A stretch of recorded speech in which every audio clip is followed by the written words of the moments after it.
Imagine building a fortune on patent infringements and building an industrial empire in the process. Hi everyone, Ken here. Hit that subscribe button and let's explore this house. Born in 1857 to a prominent Quaker family in Westchester, Pennsylvania, young Philip Sharples ran a small machine shop in town. He had a knack for mechanical problem solving, a talent that soon led him to the unglamorous world of dairy equipment. In 1883, Sharples made a bold move. He traveled to Sweden to obtain rights to produce and sell a new device that was revolutionizing dairy farming, the cream separator. This machine could rapidly separate cream from milk, a task previously done slowly by hand.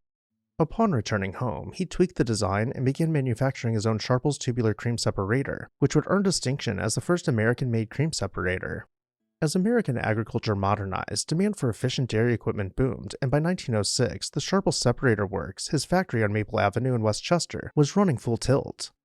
The enterprise expanded nationally and then internationally. Branch offices opened in Illinois and California, and its separators were shipped to Europe, Argentina, Australia, and Japan. At its height, the factory sprawled over 5 acres, employed about 1,000 workers, and produced 3,700 separators a year. Of course, success rarely comes without challenges. Sharples had essentially out-innovated the very company that inspired him, and the Swedish firm de Laval wasn't happy about it. Between 1890 and 1919, Sharples fought off 23 patent infringement lawsuits from de Laval, and won them all. These courtroom battles only cemented his reputation as a tenacious innovator protecting his turf. By the early 1900s, Sharples was riding high, and with a personal fortune amassed from bringing high-tech dairy equipment to farms around the world, he turned his sights to building a suitable home, not just a house, but a statement piece that reflected his hard-won success. He began quietly buying up farmland outside Westchester to create his dream estate. Between 1904 and 1910, he purchased parcels ranging from small 2-acre lots to expansive 200-plus acre tracts in West Goshen Township. In 1907, the manor house, which Sharples fittingly named Greystone Hall, was completed as the centerpiece of the estate. It was designed by Charles Barton Keene, a renowned architect of country houses who gave Greystone the appearance of a medieval English manor while equipping it with all the modern comforts of the early 20th century. The grounds of Greystone Hall were just as impressive as the house itself. Formal gardens and a sweeping lawn extended behind the house, where Sharples could host garden parties or simply stroll and admire the landscape.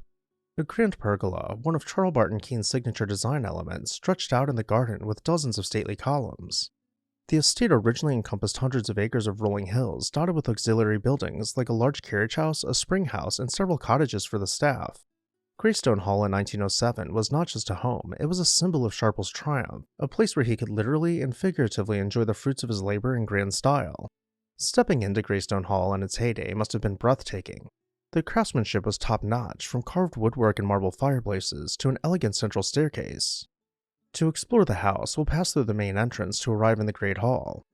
We are greeted by a floor-to-ceiling fireplace with views deep into the house, past the grand staircase, and even deeper into the palm room. Arriving as guests, we'll first be ushered into the reception room, finished out in light, welcoming colors from the painted millwork to the floral textiles. From here we'll travel down the hall until we step through a massive archway to find the library, complete with a dazzling coffered ceiling soaring overhead and built-in glass-paned bookcases skirting the room's perimeter and capped by fluted Doric columns. Now we'll cross the central gallery to find the billiard room opposite the library, where we can imagine Philip playing pool with his friends and then hanging out by the ingle nook into the late hours of the night. Venturing towards the opposite end of the house, we'll pass into the dining room, where a marble fireplace blends almost seamlessly with the creamy painted wall panels beneath incredibly intricate plasterwork on the ceiling above. For a time, Philip Sharples lived the life that matched his mansion, one of prosperity and prominence. However, tragedy struck early on. Mrs. Sharples passed away in 1911, just 4 years after the home's completion. Sharples later remarried, and life at Greystone went on, filled with family events and high society gatherings. But storms were brewing on the horizon that would profoundly affect Sharples' fortunes. He retired from actively running his company in 1925, likely confident that he had built an enterprise that could sustain itself and his family for generations.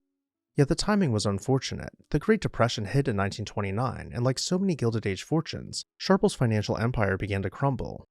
Farmers could no longer afford new cream separators, credit tightened, and the once mighty Sharples Separator Works fell into decline. In 1933, the company was forced into bankruptcy amidst the economic turmoil. The financial stress took a direct toll on Sharples and his beloved Greystone Hall.